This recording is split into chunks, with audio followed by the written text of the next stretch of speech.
Love this podcast? Support it and sponsor today. Simply head to ozcastnetwork.com for details. Do you recognise and understand your emotions? What are you feeling right now and why? Do you understand the impact of your emotions on others around you? Are you able to self-regulate your emotions and reactions to situations? These are not always things that come naturally to us or our children. However, it is crucial to develop emotional intelligence to help with frustration, solve problems, and be in control of how you express your feelings. So what do we mean by emotional intelligence? Emotional intelligence, otherwise known as emotional quotient or EQ, is the ability to use and manage your emotions in positive ways, to relieve stress, communicate effectively, empathize with others, overcome challenges, and diffuse conflict. Emotional intelligence is the best gift that we can give ourselves and our children. And the best part is, it can be learned and developed. When looking at the different preferences of the Myers-Briggs type indicator, thinking and feeling types have two totally different responses in the way they approach people's feelings. Thinking types use their logic, and feeling types use their values and empathy. Now, knowing your rational thought process and how you make decisions is really important in your perception of other people's decision-making and emotional behaviours. Thinking types tend to respond to emotion in a logical manner. They might look for the logic in that emotive situation and use this logic in their efforts to solve the problem. They're often not comfortable with showing feelings externally and can be frustrated and stressed when others do. They would rather solve problems, even emotional ones, from a logical standpoint, without needing to break down emotionally. They can be viewed as hard and unfeeling, but honestly, this is not true. It's just that they handle their emotions differently. Encouraging the thinking type to look at different ways they can support and understand those who are more emotional than themselves is an important part of their emotional intelligence growth. Now let's look at feeling types. Feeling types base their decision-making on values and empathy, and they're very much in touch with their emotional side. They're okay to cry and show physical emotion, and often okay to respond to and comfort others who need support in these areas. It feels natural for them to do so. However, they can also be overly emotional and unable to control the overflow of emotions, and can be hurt easily by others' logical input. Their emotional intelligence journey is the need to self-regulate and stem that overflow of emotions. Being aware that they need to view others' emotions more logically rather than take them on board personally, and understand that people are not out there to upset them. They're just different. What will help the feeling types is to build emotional resilience. I'm Kate Mason, and welcome to Parenting and Personalities. This is the podcast that connects you to the ones you care about the most.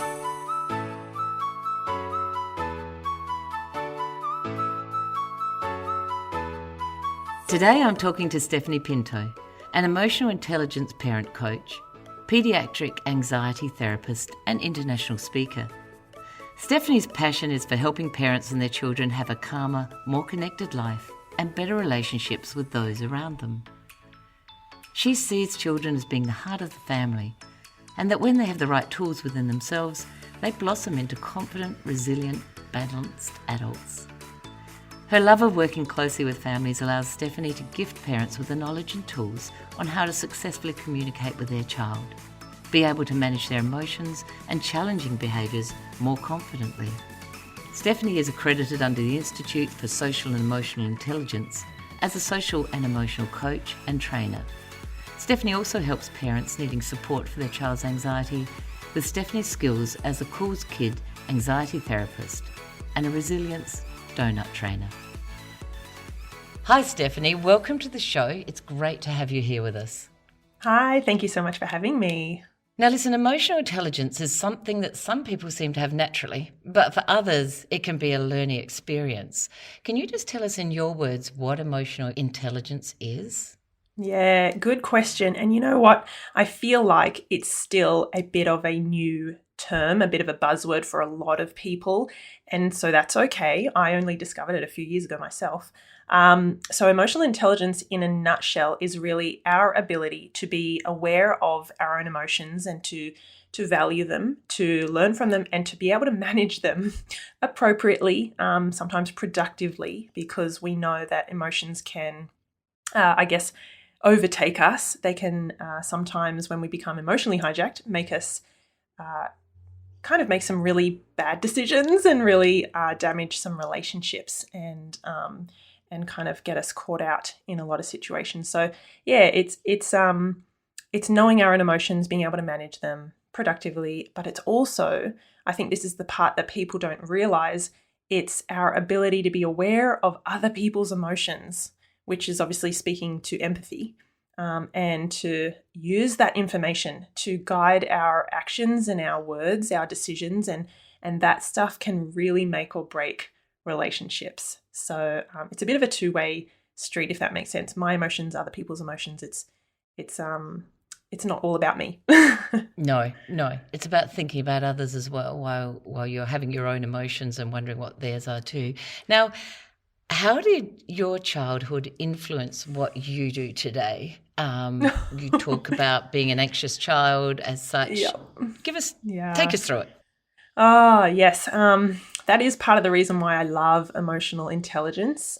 And another part of my work is that I'm an anxiety therapist for kids. So that gives you a bit of a insight or a bit of a window already. But yeah, as a child, I was quite anxious. I was a people pleaser. I was a good girl. My parents were from an English background, so we didn't really talk about emotions too much.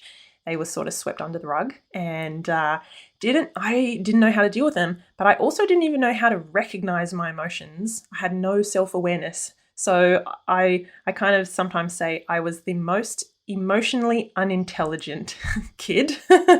And I had to learn all of that stuff. I really only learned in my early 30s because for probably 20 years or more, I was very, on the outside I was fine, but underneath I was really anxious and I wasn't confident. I had, really low self-confidence. And so my sort of stress response to deal with those emotions, which I didn't even realize I had, was when I was nervous or stressed or overwhelmed, I fainted. So my goodness. That was pretty mortifying at the time. I would faint at assemblies in school. I would faint in job interviews. I fainted in a hospital on a stroke ward in one of my university pracs, and lucky there was so many people around to take care of me. But yes, but right place to faint. Yeah, I woke up with about 5 people around me in a crash cart because my pulse was so low. But coming back to emotional intelligence, it's because I had such a lack of awareness of my emotions, and that the anxiety or the fear or the stress and the worry coming up inside, I shoved that down. I looked great on the outside, but I did not know how to manage my emotions. And so for some kids nowadays, it looks like them blowing up and being aggressive and lashing out. For me, I went inward, didn't manage my emotions. Either one of those, though, is really unproductive, unhelpful. It's very stressful, and that's not it's not a way for us to be resilient. I think emotional intelligence there is a lot of research around how it's a protective factor against things like anxiety, depression, turning to substances and drug and alcohol abuse. There's a lot of research about it now that really shows it's actually really beneficial for kids and adults. So do you think, like back when you were younger, and look, I'm 20 years at least older than you are, there wasn't any talk about emotions. You just went on your daily lives. There wasn't the talk that we have about everything, all feelings and things like that. Now, some people obviously survive that quite well. And others, like you say yourself, that weren't dealing with your emotions and managing to find an outlet for them in any way. Why is it today that all of a sudden there's a whole lot of research into it? Is there a whole lot of unemotional or emotionally unaware people suddenly going, oh my goodness, this. I suddenly realize that I have some emotions and I need to talk about it, because that's where I do feel it's quite natural. And when I look at personality types, I do see that some personality types are less emotional They have emotional intelligence, don't show it as much. It's not as recognizable for them either. So it's a whole mess of things. It's kind of who you are, and it's who's spoken to you and how you've dealt with things, I guess. So why is it such a buzzword now? Yeah, I do think that, I obviously as a kid, I can only reflect on my own experience, but, the parents that I work with and that I coach and the people I speak to, it's really the overall consensus that we didn't talk about emotions, that emotions were seen as silly, fluffy, childish, awkward, embarrassing, a sign of weakness, and showing certain emotions was even just showing or expressing the emotions, like anger, for example, was rude or disrespectful. Like, we have so many what I call lessons that we need to unlearn about emotions because they're just plain wrong. And they're really unhelpful. They're really damaging. They are so unhelpful because now we are seeing a lot of kids and adults who are anxious or who are depressed and who struggle to know how to manage their emotions in good ways. And they turn to other really sometimes dangerous methods to deal with things like anger or frustration or hurt or grief or disappointment and things like that. I think, with the rise of social media, that's become also a bit of a coping mechanism, which is not always healthy. But I think, the 90s was the decade of the brain. There was so much research being done and we were making developments and leaps. And that's when also a bit of like the groundbreaking book called Emotional Intelligence by Daniel Goleman was released. And so it really put it on the map, and it really helped us to recognize that we're not just a brain with a computer system that controls our body. Actually, there's so much more. There's complexities and there's layers and emotions themselves are actually really valuable, insightful signals or messages that are coming from within that are actually really normal and natural and healthy, and we can learn a lot from them. They can help us make really good decisions, but yeah, if we're not aware of our emotions, then they can really wreak a lot of havoc. They can, and like you say, also cause a lot of illnesses as well, bottling up all that stuff inside of you.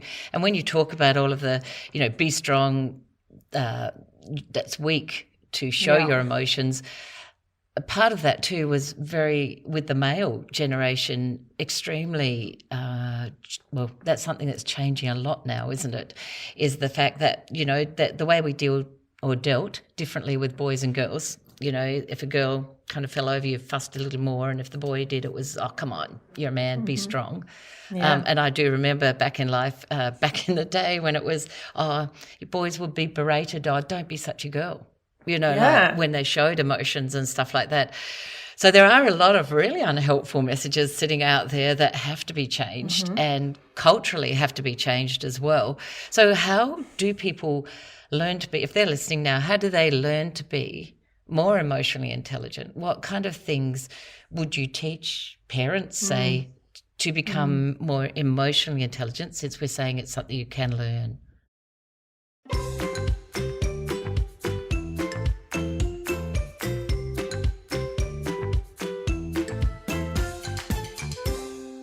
I was running a workshop last week when a very frustrated member of the team asked why no one on their team cared about structure and timeframes. Does this happen at your workplace? Frustrations lead to unhappiness and disillusionment. Don't lose valuable team members. Contact me now at thepersonalitycoach.com.au to help you build team communication and cohesiveness.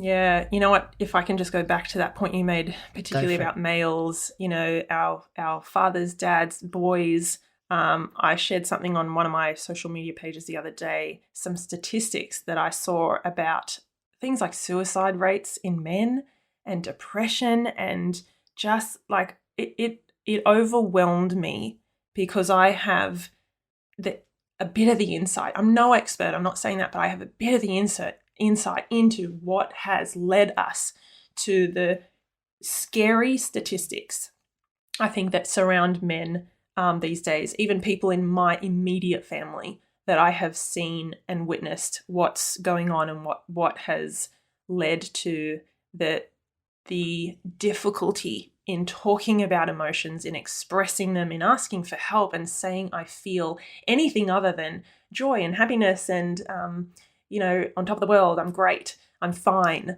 And you're right, we heard way too many of those messages that, girls should be polite and kind and sweet and happy, and boys need to be tough and strong and get on with it and be a man. And things like, I'll give you something to cry about, go to your room, come out when you come. I don't want to see that. Put that away, get out of my sight, you're being a baby, like stuff that it was just normal. We heard all that stuff.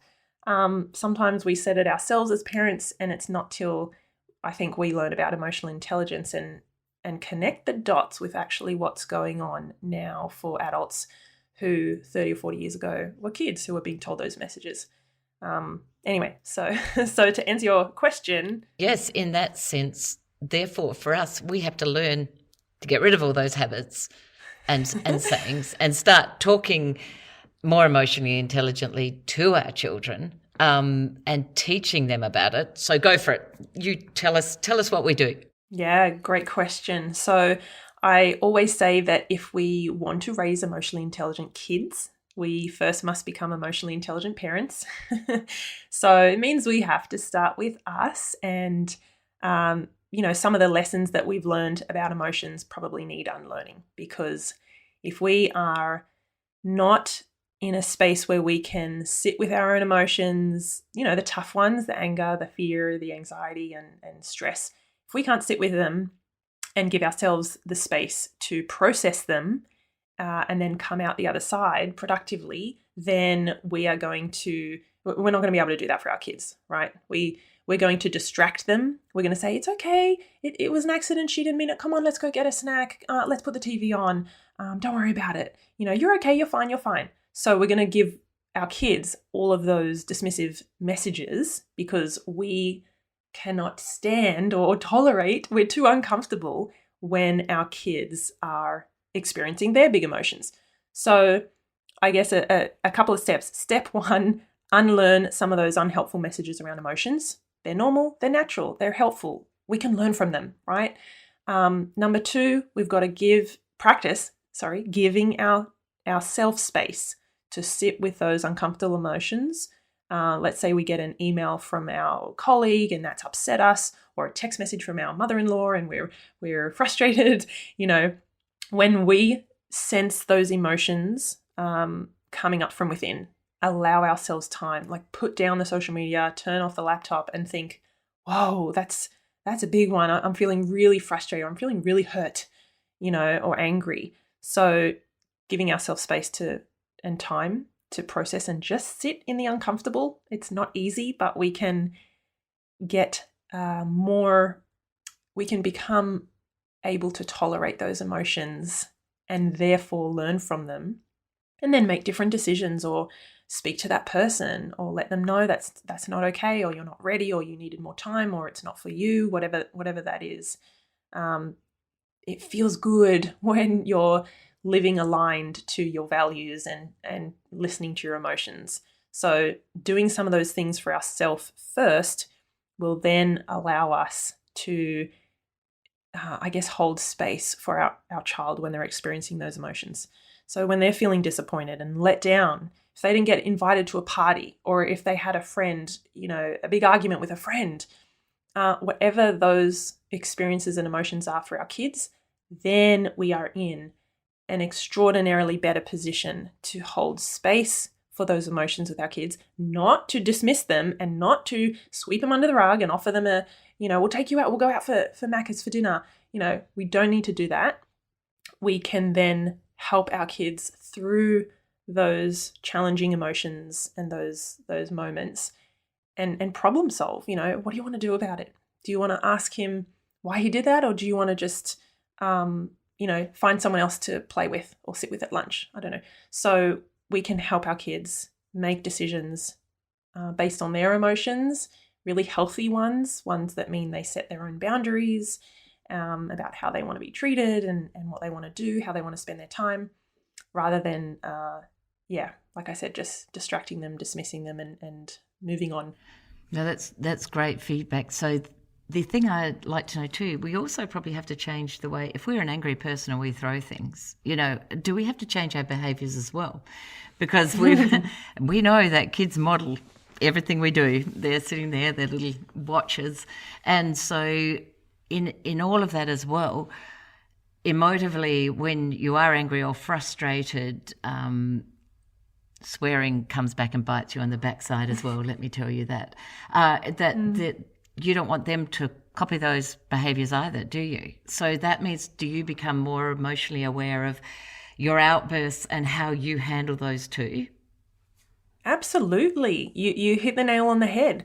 If we're blowing up, if we are quick to anger, if we are being really judgmental and raising our voice with our kids or saying, that's not acceptable, how dare you, if we're reacting like that, we're modeling that to our kids, right? We're modeling that if someone doesn't do what you want them to do, you make them suffer. And this is how you deal with it. You control them, or you ignore them, you stonewall them.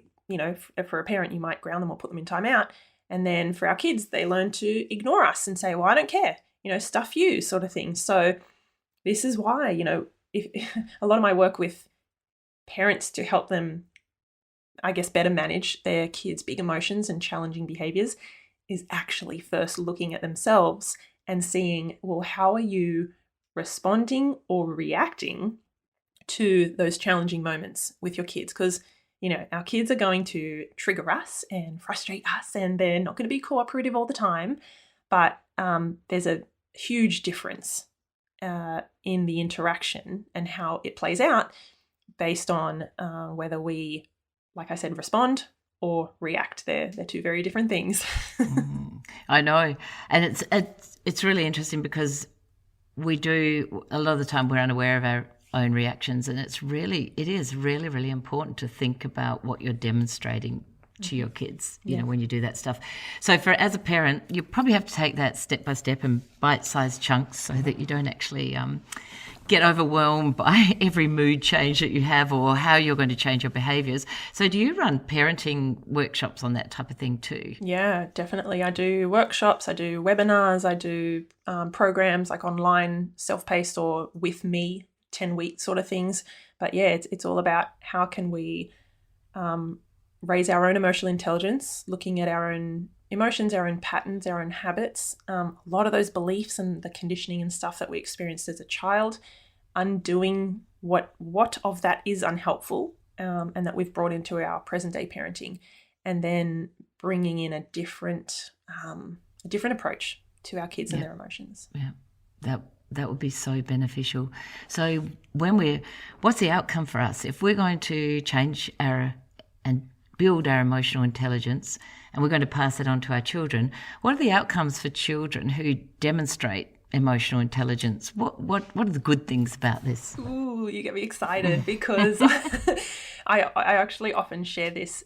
If I'm running a webinar or something online, I usually start with a little bit of the research behind emotional intelligence, because I want to get parents I want them to understand the gravity of what we're doing. We're not just, having a calmer home and having our kids a little bit more cooperative. There's so much research that shows kids who have some level of emotional intelligence skills. Yes, they have better relationships with their parents. They are less likely to turn to drugs and alcohol to deal with or cope with big emotions in their teenage years and beyond. They're actually less likely to be in trouble with the law and to go into the prison system, into juvenile detention centers. There's actually interesting research that shows kids or people with emotional intelligence go on to earn more money in their career which just fascinates me as well, because I know no one really likes working with people who are emotionally unintelligent. Very true. Yeah, there's lots of links to things like lower anxiety or depression, stronger resilience and self-awareness and things like that. So like if you think about it, if a family has created what I like to call an emotionally intelligent family culture, when our kids or teenagers go through adversity, tough times, breakups or a low mark on an exam, whatever it is, when they go through those experiences, why would they need to turn to drugs or alcohol or to, self-harm behaviors, like all of that scary stuff? Why would they do that if we have created this culture in our home of, we talk about emotions. They are so normal. That's a part of what we do. We're allowed to express them. It's not a sign of weakness. It's not bad. We want to hear about it, and we help you to navigate through those moments. We would not have kids who need to go to those extremes. So I just see it, as a protective factor, which it is. It's a protective factor against a lot of those really scary things that we're seeing nowadays. It is. And it's just one more thing that, look, we can never control everything as parents. In fact, I went to a seminar and they said to me, you can't control anything, which is the truth. But if you can control your behaviours and you can demonstrate calm, showing of emotions and confidence yourself and always, building them up, but also feeling good about yourself, I agree. I think that this is so important for children. I remember going to an interview at school and they said, what do you want for your child? And this is when they were quite young and I was on a committee. And people said, I want them to be a doctor or be a nurse. And I just said to them, I want my kids to be able to get along with everybody that they meet.